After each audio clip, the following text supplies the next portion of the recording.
Thanks for listening to Baxie's Musical Podcast. If you like what you hear today, be sure to follow the show, like it, share it, rate it, review it, spread the word to all your friends. You can also follow on Instagram, TikTok, and Facebook for regular updates about upcoming guests. Today, we're brought to you by Metro Chrysler Dodge Jeep Ram at Chicopee. Stop by their state-of-the-art dealership next to BJ's in Big Y on Memorial Drive, or stop by metrojeep.com and make it Metro. And then drive home in your new Metro Chrysler Dodge Jeep Ram today. It's Baxie's Musical Podcast.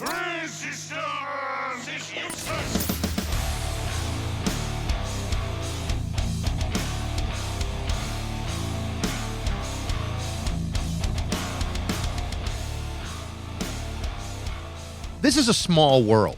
It may seem big, but it's small. On one hand, you might think that someone who's 4,000 miles away could never possibly understand or even care about the things that we like here in this country. It's 4,000 miles away. However, much of the stuff that comes from America is actually fairly popular in different corners of the world. Apparently, they not only like our stuff, they've liked our stuff for a long period of time. They may not like everything we bring to the table, but when it comes to music and our TV shows, all of a sudden Americans are the cat's ass. It's funny how some people, and I'm not naming names, are under the impression that there is this wide chasm of quality and suckage that separates us from the rest of the world. There's also a rather large population of people who believe that something can only be good if it's well known, as if popularity and distribution are the only two things that define quality, which I can assure you is simply not true. However, there are people in the world who have found a way to make this planet smaller by curating and distributing American culture to other parts of the globe. They not only have found a way to introduce the world to our stuff, they found a way to take our stuff, bring it to other places, and even send it back to us in some cases, and do it in a cost-effective way. So how is this being done? Well, that brings me to the independent record label Heavy Medication Records. This is a label owned by Derrick Ogrodny, an American living in Poland for the last 30 years. Initially, he began working in Poland to help start Atomic TV, which would eventually become MTV Poland. Derrick not only held the job as creative director of MTV Poland, just a few short years after the fall of communism, he was also responsible for establishing other American-based TV networks in Poland as well, such as Comedy Central and Nickelodeon. But in 2018, Derrick Ogrodny decided to take things in a different direction. By leveraging his background in music television, he established Heavy Medication Records out of his home in Warsaw. The company distributes its fair share of American music not only throughout Europe, but throughout the rest of the world. It's actually a fascinating story about a company that not only has its own roster of talent, but also distributes music on their online store from other established artists like Jack White, Black Flag, the Butthole Surfers, The Damned, and many more. How I got introduced to Derrick and Heavy Medication Records was by speaking with one of the label's most promising signings, Tex Mosley from the Neverland Ranch Davidians. Like he's done on several occasions since his appearance in this podcast, Tex has reached out to me and said, "Dude, you have to talk to the guy who owns our label. You won't believe this story." And like so many times before this, Tex Mosley was absolutely right. The story behind Heavy Medication Records is absolutely fascinating, and the story of what brought a guy like Derrick Ogrodny to leave his home in Chicago to move 4,000 miles away is equally amazing. To talk about that and how he did it is my guest today, Derrick Ogrodny from Heavy Medication Records on Baxie's Musical Podcast.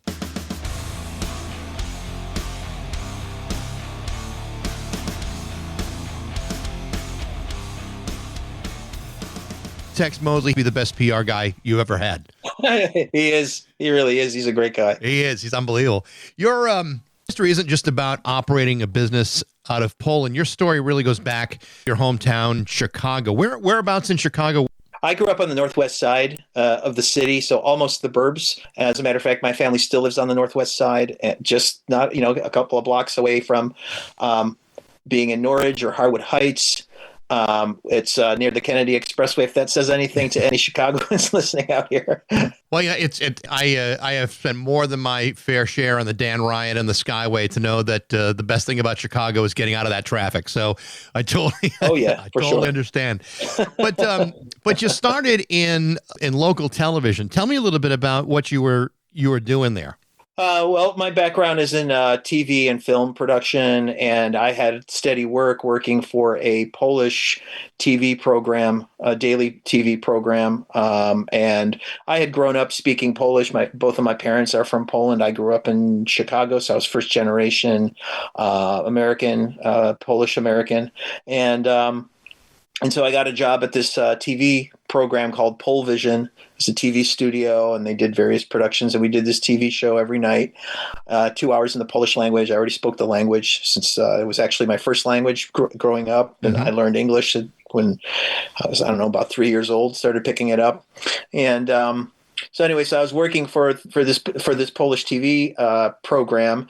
And to make a long story short, my boss there had gotten hired to be a general manager of a music TV channel that was being launched by a couple of guys from Chicago and Bob Geldof.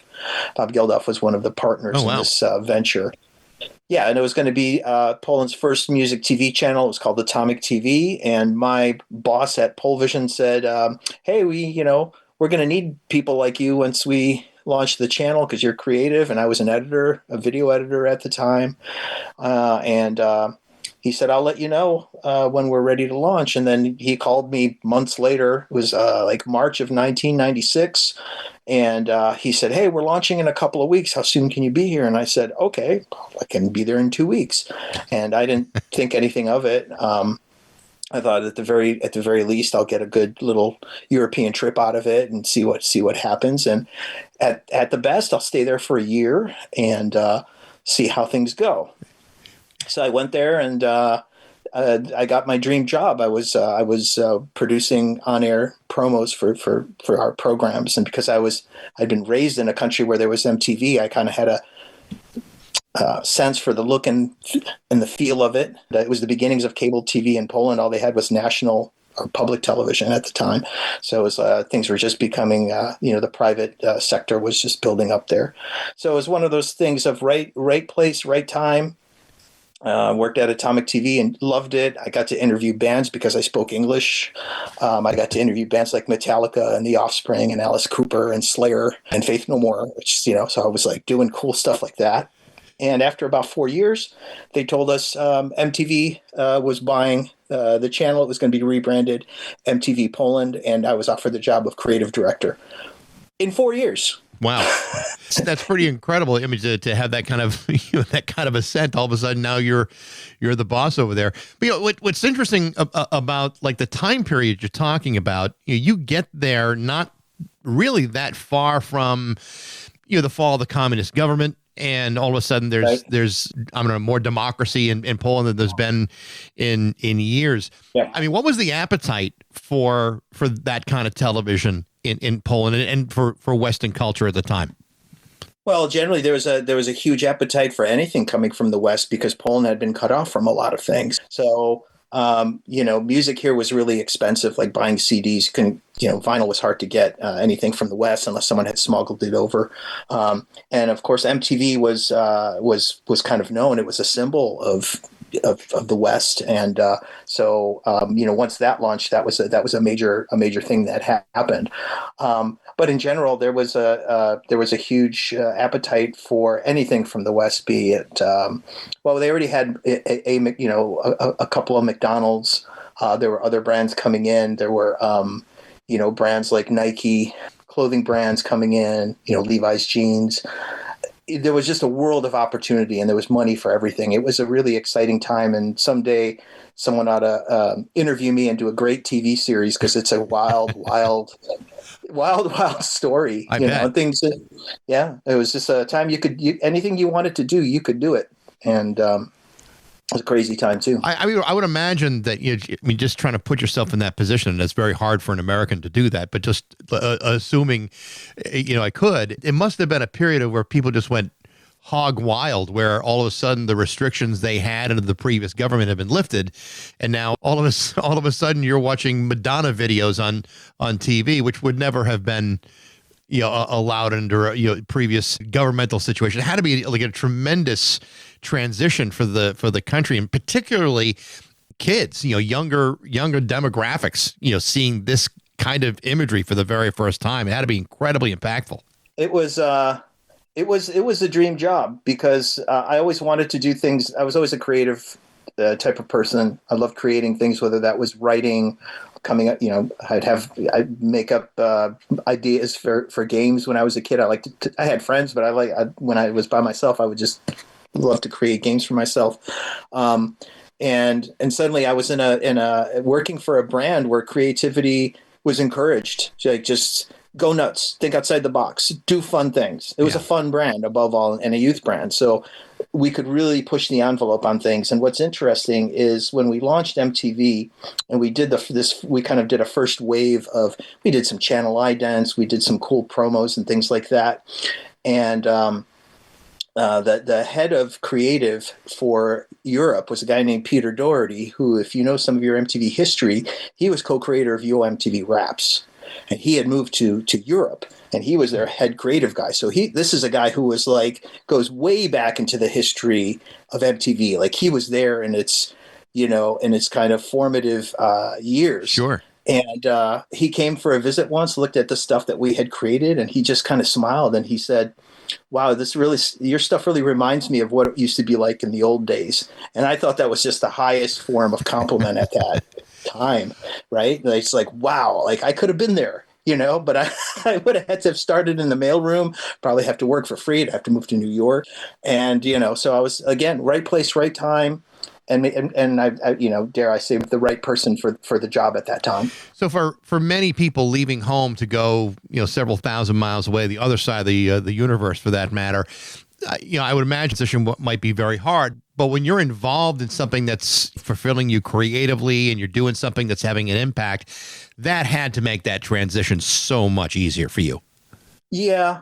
I mean, you also have to remember, I never thought of it as that I was moving. And in the beginning, I never thought I was moving. I thought I was just going, there was like a 1-year adventure. And then after about half a year, I said, no, I'm going to stay another year. And I always had one foot in the States and the other in Warsaw. And I was always thinking, I'll just get enough cool experiences to build up my resume and then go back to Chicago. And Chicago's a great town for film and TV production. Lots of stuff happening there. So I thought that was kind of my plan at the time. And this was still in the Atomic TV days. And then when we found out that MTV was buying the company and it was going to be rebranded MTV Poland now, and I was going to be not only launching MTV Poland, but I would be the creative director, like the sexiest job you could possibly have in MTV at that time. And I thought to myself, why would I go back to the States now? What am I going to do there? Like, this is where I got to ride this wave. I got to see where this is going to go. And it really paid off. It was a great time. I could write a book on the experiences. It was a wonderful, long, strange trip, but very rewarding. As an American working in Poland and in MTV, and you talked about also some of the bands and artists that you had talked to. Well, I mean, they must have been stunned that here's an American in the middle of Poland that can speak the language. Yeah, that would break a lot of ice, because you can imagine, a band that's touring, and every town or country that they're in, they're being, before the gig, they're being interviewed by local media, and so they were getting a lot of, obviously, English-speaking journalists, but obviously, very obviously, people from here. And so suddenly, I walk into the room. I don't dress like an average Pole. I don't have, and then they hear the American accent. I walk in, I'm wearing cowboy boots, and I got spiky hair. They're just like, "Where are you from? What are you doing here?" And it just would turn what would have been a routine probably interview for them, because they're just doing them nonstop, to suddenly hey, this is kind of cool, So let me ask you this, because I know that, here in the States, obviously, MTV had a massive influence over a lot of different things, the culture and the music, and radio even, responded to it. You talked about the significance that it had in Poland.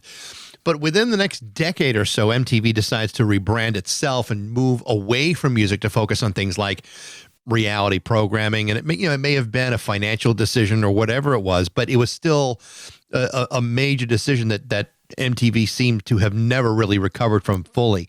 Was it the same kind of transition away from music in Poland at the same time, or was it like a different type of transition? It was the same transition, but it took longer here because you have to remember it's music.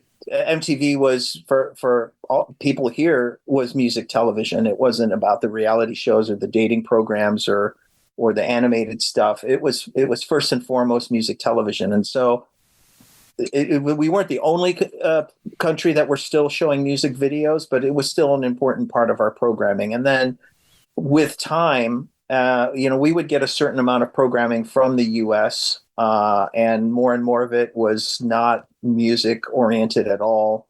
There was the era of shows like Punk'd and Dismissed, the prank shows, the dating shows, the teenage pregnancy shows, the reality shows, and so gradually there was a decision to move away from music. And it's not, financial, and it was a financial decision in terms of that the market was changing and you had the advent of YouTube and that music videos were readily available to watch whenever. And so MTV felt it was, no one's going to be waiting for a new, Tupac video when you can just go online and watch it whenever you want.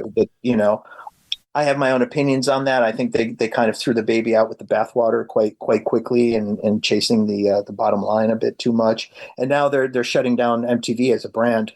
It's sad. It's sad, but Well, they just shut down Ridiculousness, which is like a long-standing, basically video clip show.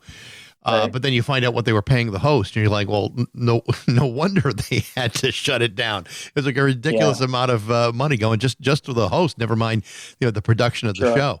But it did change, quite a lot here. And I'm curious though, is when it was at its height, how much of the music that you're playing was divided between American music or Polish or Eastern European music? We had a competitor on the market called Viva, which was a German brand, and they opened a Polish channel literally like a month and a half before we launched MTV Poland. And Viva their strategy was to be more local. So they kind of got into local music more, whereas we were the glamorous, high-end international brand. We still played a lot of local, a lot of Polish music, but I would say that was probably about, I'd say maximum like 20%, maybe 25% at one point. Our strength at the time was that, we had, it was like the era of Britney Spears, and the boy and stuff like Backstreet Boys and MTV, because they're such a huge force in the States, had access to those artists to get exclusive content or get them on their shows. We had the VMAs and the EMAs, with the awards shows. We had a lot of big and Beavis and Butthead, and later on South Park, which was more Comedy Central, but they showed it here on MTV as well. So there were a lot of and Jackass. So there were a lot of brands that or properties that MTV owned that were kind of the main reason to watch MTV, and that's why we never really concentrated that much on local music as much as our competition did. Where it hurt us was that the competition heavily got into Polish hip hop, which was in its infancy back then. And that wound up being a hugely popular with the young people. It really spoke to the young people. And so they all gravitated to Viva. And even when MTV in Poland tried to get more into that scene, we were kind of seen as like the brand that ignored that. And, we weren't like really that supportive of local music. I think that hurt us image-wise at that point. Well, it's nice that you stuck with the stuff that puts, like American culture in such high regard, like the Beavis and Buttheads and the Jackasses. That sells America pretty good. Yeah. As a matter of fact, when we did our big launch party, we had a big concert in the Seacoast in Poland.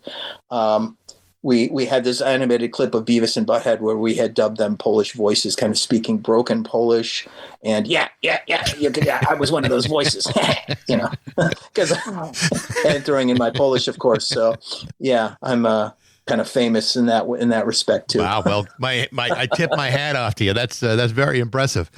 One of the things you were also responsible for is, once MTV started to kind of fade in Poland, but you also brought other American networks into Poland, Comedy Central, Nickelodeon, probably a couple others. Tell me a little bit about that and how, those channels fared in Poland. After I left MTV at one point, after about 4.5 years, worked for Discovery for a while, but I didn't help launch Discovery. It was already here, but I guess I helped it expand. And then I got called back by Viacom, or MTV Networks as they were called at the time. Right. Today they're Viacom. I was called back. Some things had changed in the company in the meantime, and people who knew why I left the company in the first place said, "Hey, we'd like to get you back. We're going to be launching Comedy Central," and that just I was like, wait, what? You're opening Comedy Central? I would love to work for Comedy Central. And that was the thing about those times, was I didn't really look for work. Work found me, and I was given these great opportunities because of my background or my skills. But I stood out in this market. And so I got asked to come back and help to come back to MTV Networks and help them launch Comedy Central. I didn't have anything to do with MTV anymore at that time. And what was interesting about the brand was unlike MTV, it wasn't a known brand. I mean, even stuff like, which you would associate with Comedy Central in the States, like South Park, that was already on MTV, so that wasn't associated with Comedy Central. Things like The Daily Show, which was a huge property, a huge hit with Jon Stewart for Comedy Central. Here was a very niche thing. Maybe only some journalists who had a good command of English and followed what was happening in the States and politics and understood the humor. They appreciated having The Daily Show here. But for the average audience, that was way too niche. They didn't understand that. We brought SNL here. We got a lot of old episodes because that was another thing that wasn't known here. So because a lot of the Comedy Central programming from the U.S. was very U.S. centric and just wouldn't work here. We were kind of given carte blanche to buy comedy programming and become this kind of home for comedy. So the actual content that we got from Comedy Central was maybe only 15% of the schedule, and it was a lot of the animated stuff, and we had stuff like Reno 911. South Park, Drawn Together. I forget what some of the other properties were, but we also brought stuff like Trailer Park Boys here, which was completely unknown outside of Canada at the time. I think they were showing them in the UK, and we brought Trailer Park Boys here. It's now a huge international thing, especially in the States. And no one had really focused much on comedies. On the TV market here, comedies from the U.S. So we had just a glut of great stuff. We had Sex and the City, we had How I Met Your Mother, we had Scrubs. These were shows that were kind of big at the time. And we had a great schedule. Just like my God. Like we had access and the prices were low enough that we could afford these amazing shows. And so our goal was more to build kind of a home for comedy here as opposed to necessarily promoting the Comedy Central brand from the States, because we had to kind of recreate what that brand means here. Also, stand-up was very rare. Now there's a stand-up scene and it's doing quite well, and there's a lot of stand-up comedians, but we didn't really have stand-up comedy here. That's a very specifically American, also popular in the UK and Australia, but that form of comedy just wasn't done here, and so again we were just trailblazing and seeing. We didn't know what was going to work. No one could tell us what was going to work, so we were allowed to fail, which I think is also very important. We were allowed to fail and then tell other potential markets for Comedy Central, hey, this isn't going to work for you, but these other things probably will. And I sort of became an ambassador because we had launched, Germany had launched, I think, we were the first channel outside of the U.S. To launch, but Germany got all the publicity, like they got mentioned on The Daily Show and stuff like that, Comedy Central launching in Germany, but actually Poland had launched, I think, a good 3 or 4 months before they did, and they wound up closing it. Like we were successful. They tanked because they dubbed everything, which just killed it all. So that's another thing, a little bit of Comedy Central history there. So it did eventually connect to a legitimate audience in Poland, but it took some time For other reasons, though. Yeah, for right. other programs, not necessarily its own. Yeah. It's hard to imagine that it would necessarily connect with an international audience. But I've heard that from other comics where they do much better in countries where you would never expect that there would be an audience for comedy, or at least the American version of stand-up or whatever it may be. Well, the internet's changed a lot since then. I saw Bill Burr not far from where I was living here in Warsaw, in like a sports facility. And I was surprised how many people came out for it. And it's because he has a very heavy online presence. Yeah. He's active on social media. He's got his podcast. And so he's built that audience. And also you have to remember that a lot of young people have now English is taught in schools, and they're watching because of the digital revolution and being online. They've learned English through watching a lot of content from the West, and so it's easier to sell someone like Bill Burr here, and that people understand the humor. That's another thing you have to remember is back when we launched Comedy Central, they couldn't tell us what to put on here because they had no idea. Comedy is a very specific thing. Not all humor translates. Right. We had The Office from the U.S. version of The Office, and we bought that and we thought it was going to be a huge success, and people hated it. We were like, why? Why aren't people watching it? We actually did research on it, and people told us because it's mean. The humor comes from like it's uncomfortable humor. Yeah. The cringe humor. Now the cringe thing, you've seen it online. Now that's fine. Now if you show The Office, it's fine. But at the time we were doing it, people were not ready for it.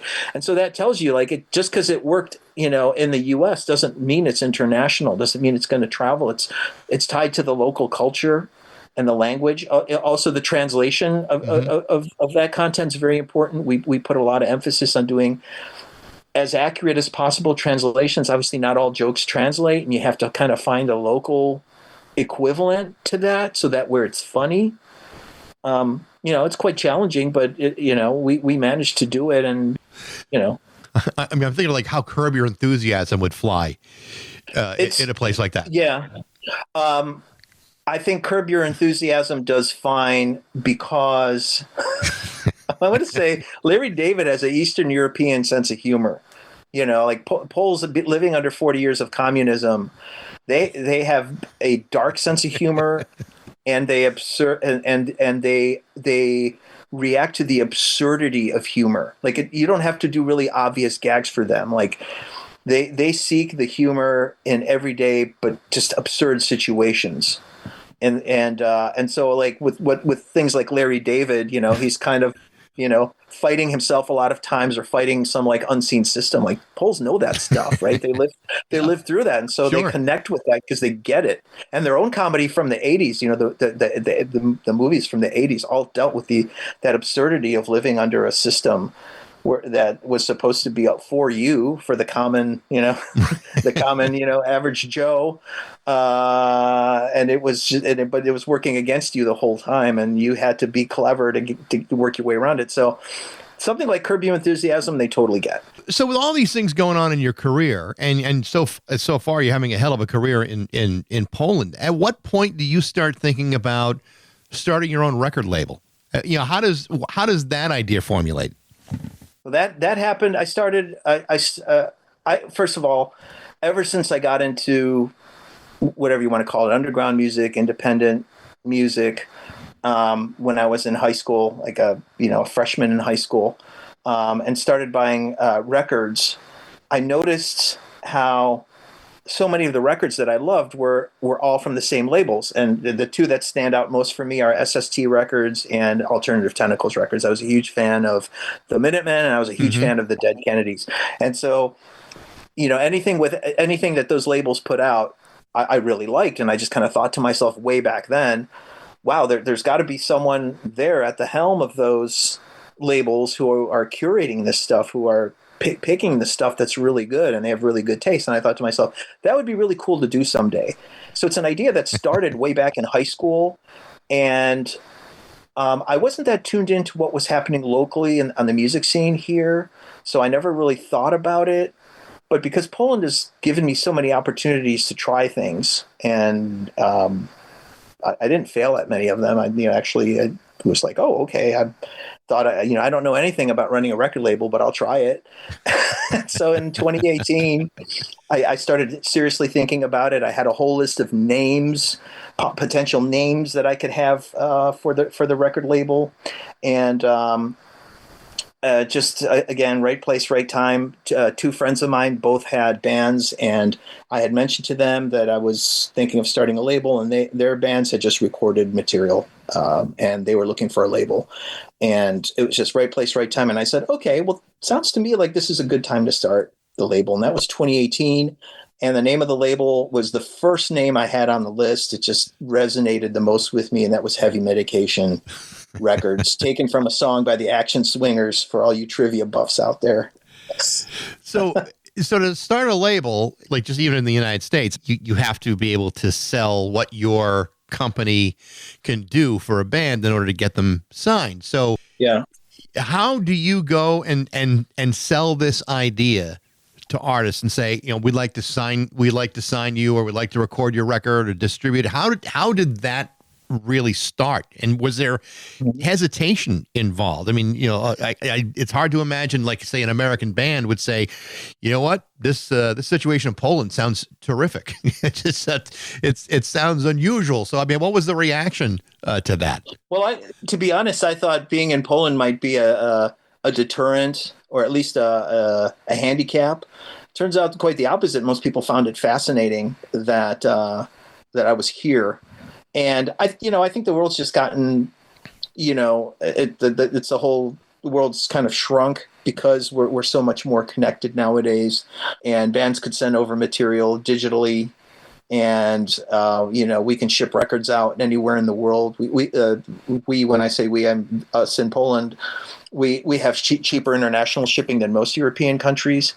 So that's been very helpful. But in terms of, in the beginning, it was friends bands, and then it was friends of friends bands, and then suddenly one day, one of my musical idols sent me a message and said, "Hey, maybe you want to do a 7-inch with us," and that was Pat Todd. So, and that kind of brought a lot of bands from LA to the label. But I just to get to your question, it took a lot of trial and error and a lot of learning while doing, learning about distribution. Really, the key, what I found, that what artists want is that if they're going to entrust you with, let's say, some new material, be it an album or an EP or 7-inch, that putting out the record, that's the easy part. You fill out some forms, you send the files out, you get the record, and it's promoting it. That's the difficult part. Getting people to pay attention to something, especially if it's a new band, like let's say Texas band, the Neverland Ranch Davidians, and you have to think, well, what's the best way to get this in front of people? How do we get people to listen to it? Because it's really hard to get people's attention for more than 30 seconds. That's the difficult part. We're just oversaturated with content, all kinds of content, and music's one of them. And so there's something cool about, and as I got more bands on the label, then it also became a thing of like, some band would look at the roster and be like, hey, well, these bands that we like are on the label. It would be cool to be part of that. Kind of like SST was back in the day. It was kind of a brotherhood of like-minded bands and people in the early days. And just a cool thing to be part of. It adds some cachet to what you do. Absolutely. And you could say, hey, a label out of Poland, we're on a label out of Poland. And so it wasn't that difficult because I do it as a hobby. I don't live off of running a label. I would be very depressed if I was. But because I do it as a hobby, my philosophy is never put more money than you can afford to lose into it. And that also allows me to put out things I really, really like. I don't have to have a hit. It's great. I've had a few releases where it's sold really well, or we even sold out. That's great, because obviously I don't want this stuff sitting in my closet. It doesn't do me any good, doesn't do the band any good, doesn't do the fans any good. But by the same token, it's not a major catastrophe if something undersells. right? The great thing about music is that it has a long tail. Things can become relevant again, or okay, maybe an album didn't sell great the first time around, but in the case of like the Davidians, and like Iggy Pop played them a bunch of times on his show. We don't know where he found out about the band. That's still a mystery to us. It probably didn't hurt that they got one of the best band names I've heard in years, and I'm sure absolutely that sparks everyone's interest. interest. Once you remember it forever. But I've been listening to some of the stuff that's on the label, and when you hear a band or are considering signing a band, I mean, what are you looking for specifically? Is there a certain kind of sound you're looking for, or is it a certain band? What is that thing? It's a visceral reaction, to be honest. Sometimes there's things that I think I should like more, but I kind of think, but I've heard this many, I've heard this particular sound, the market is flooded with bands that sound like Johnny Thunders and the Heartbreakers mixed with Cheap Trick, mixed with there's, kind of glammy rock and roll mixed with kind of Bowery punk. There's a lot of that. And I'm not putting any band down for that because I like that sound. But at some point you kind of think like, well, what's different about this band that people are going to listen to it? Most importantly, and I always tell bands this, is like, I have to really, really like what you do. I can't sort of like what you do because I could just go and buy your record and that will be, and maybe I'll go see you live if you're anywhere, near where I am. I can, and that's great. But if I'm going to put a couple of grand into your project to put it out there, I'm going to devote a lot of my evening hours, because that's when I work on the label, is after my day job I'm working in the evening on this stuff. If I'm going to devote all that time, and my time is finite, I got a family too, and I need to rest. I really have to like what you do. I mean, I have to like it so much that I can't wait for other people to hear it. I can't wait to I have to be your biggest cheerleader, and if I'm not, then I'm doing you a disservice as a band. I'm not doing any favors, and I don't like to do anything half-assed, right? Sure. And so, well, the sign when I really like something is when I can keep listening to it for months, because that's what you wind up doing as the material evolves and it gets mixed, and before it even sees the light of day in a physical format, you've listened to it thousands of times, and when I still like it, that's when I know I made the right choice. Well, I credit you, because as I'm listening to some of the things that you've released, there are a few things that kind of that jump out. One, we talked about the Neverland Ranch Davidians. I love that damn record. I think it's so, Cactus Cooler Man is a great song. But some of the other things that I've really enjoyed, Dunstan Bruce's Fucking Expensive. That would it's like you could make your own lyrics to that song for the rest of your life and never be out of things that are fucking expensive. It's great. That's a great 7-inch, and that was a real departure. And that's the thing. I never wanted to be about just one thing. What's interesting about that Dunstan Bruce single is I had never met Dunstan before. But it was a friend of mine, actually two friends of mine, two British guys who live in Warsaw. They were the composers and producers of that. And originally they had recorded a bunch of songs themselves in that vein, a bunch of songs, and they had sent me the material, and I thought it was really good. It was kind of like electronic pop, but really smart lyrics. But I thought, that's not really right for my label. It's not what I do. I don't know how I would sell this. Do I start a second label and try to push it under that? Because I just don't see how it fits under Heavy Medication. And then they shopped it around. Long story. They kind of got screwed out of one deal. But after a few years, they were still sitting on this material that was unreleased. That was really good. And one of them had, who was a big fan of Chumbawamba and had met Dunstan several times when he had been in Warsaw performing, or with his documentary about Chumbawamba that he made. And he said he sent Dunstan a couple of tracks, one of them which was Fucking Expensive, and the other one being Pin Number, which is the B side, although I think it's a double A side, and said, "What do you think of these?" And Dunstan loved it because it just felt like something that he would have done, and he was looking for something to put his own name on, as opposed to being under a band name or under the Chumbawamba umbrella. And he loved it. He recorded the vocals for it. He tweaked the lyrics a bit to kind of fit himself more. And we had this great single, and hopefully they're supposed to record a whole album. I don't know where they are on that. But but then once Dunstan joined it, it kind of got this kind of punk edge to it, and I thought, okay, well now this is a Heavy Medication release, because now I can justify why this would be a Heavy Medication release, you know? So again, it's not any particular sound. It's sort of an ethos, I suppose. Yeah. And of course I have to really like it. There's a couple others that kind of jumped out at me. I love the Bella Rec. It sounded a little like a cross between like Radio Birdman and Husker Du without all the compression. Yeah. But it's a great band. Yeah, and that happened because they a friend of mine who's in another band on the label had a record release party in Warsaw, and he invited them. They came over from Berlin to play, and I was just knocked out. I was like, wow. Yeah. And they had put out an album there on vinyl with a different label, and I thought, well, you know, I'll do the CD version, because I just thought more people need to hear this record. If you love that kind of, you know, sounds coming out of Sydney in like the mid to late 80s. I'm not even going to go and list all the great bands from that time, because you could pretty much pick anything that came out at that time, and it's amazing. It's brilliant. And I just thought, wow, it's like you discovered a band that you'd never heard of from that era, and they just have tons of great songs. And a new album of theirs is coming out next year, as well as an album by the Crisps, which are another band from Sydney. And Dave from Bella Rec played in that band as well, and it's more that sort of vein. So I think you'll really like that stuff too. When you go on the Heavy Medication website, you also are releasing stuff from other bands. So there's stuff from the Ramones, the Germs. There's some Jack White on there. There's Black Flag.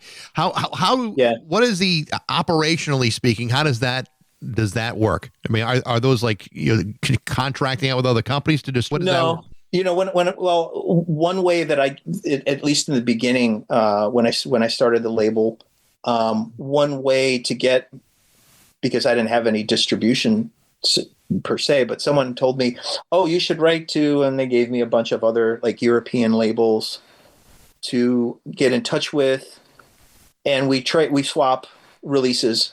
And so, you know, they take 30 records of mine, I take 30 records of theirs. And so I started to build a kind of a library of other people's records. And I used to have a little side hustle selling records called Titty Shaker Records. And I would sell at record fairs, and I had a website at the time. And, but it's not sexist. The titties are mine. Well, good thing. I'm glad you at least put yourself out there.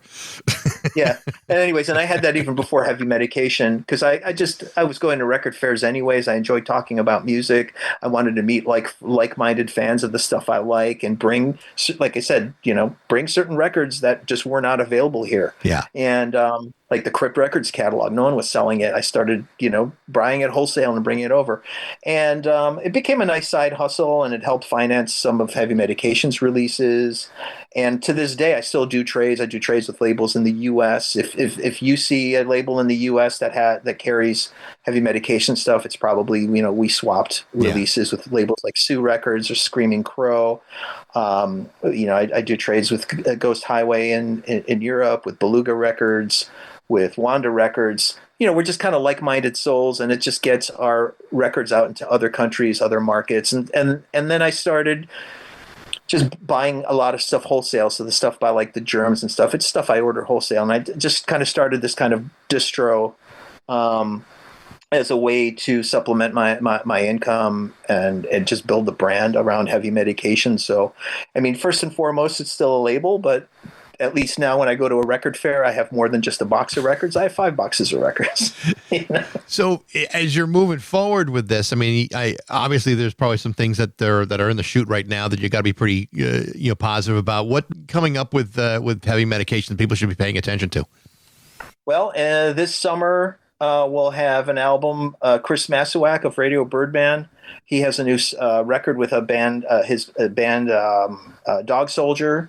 That just came out on CD in Australia, but we're going to do the vinyl release along with Savage Magic from the U.S. So there will be a U.S. edition of that as well. But we're going to press them all in Poland.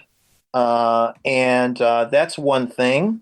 There's a Davidians EP, 8-song EP, which I'm actually mixing at the moment. It's my first time I'm mixing anything. I mean, I'm working with an engineer, but they asked me to mix it, which is a lot of fun. That's cool. Again, trying new things, you know, I don't, I should have imposter syndrome, but I'm like, whatever, I'll try it. I can't do any worse than Bowie did on Raw Power, right? And he's David Bowie, No, you just push everything up to the red. Yeah. That's all you have to do, and it becomes a classic.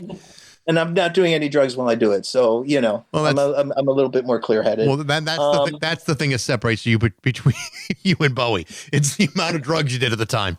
And the money. There's that too. Yeah. The fame, but whatever, I'm due at some point. Yeah. I'm launching a new label, a sub-label called Savage Twang to kind of, because I have also a love for and I hate the word Americana, but any kind of rootsy American music, be it blues, soul, R&B, country, bluegrass, folk.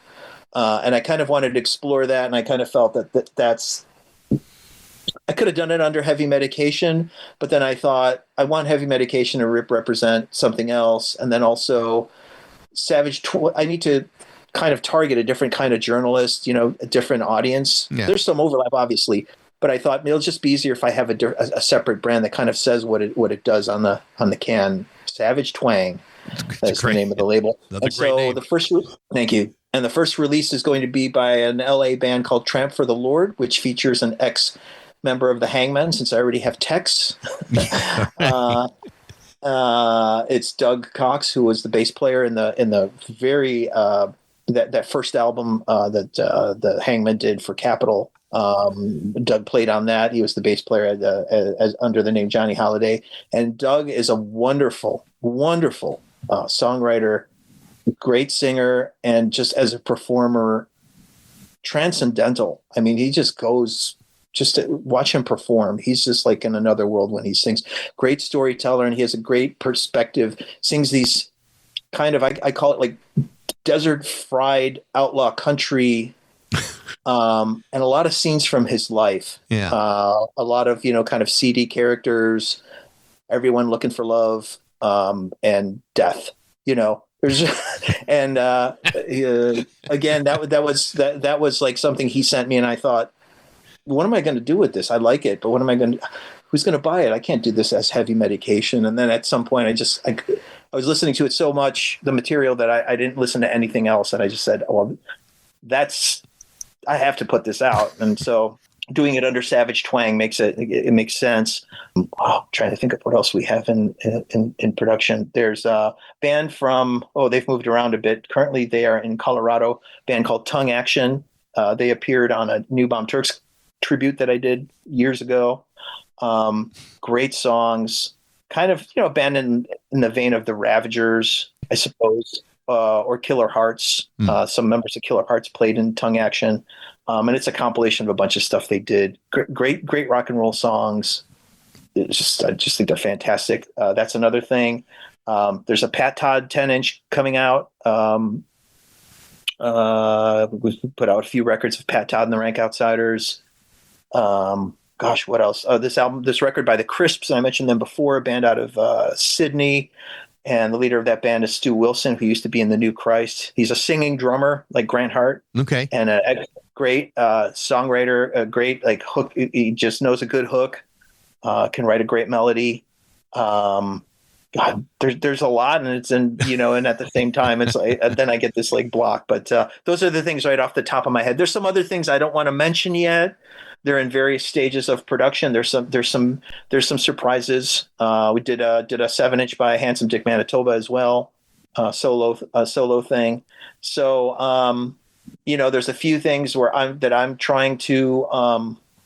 I'd love to do another tribute project. It's a bit time consuming, but I'd love to do another one. I have a particular idea. I don't want to reveal that though. Okay. Well, when you figure it out, let me know, because I'd love to hear about it.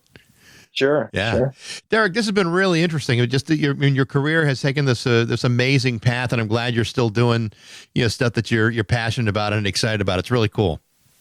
Great. Well, thank you. Yeah. Thank you. I'm loving it, and then just a labor of love, and it's just it's taken me into places that I never could have imagined. And sometimes people ask me, how's the label doing, and I never know how to answer that, because I'd be like, well, financially, I couldn't live off of it, so I guess that's not a big thing, but that's also not why I'm doing it. But it's put me in contact with artists I love.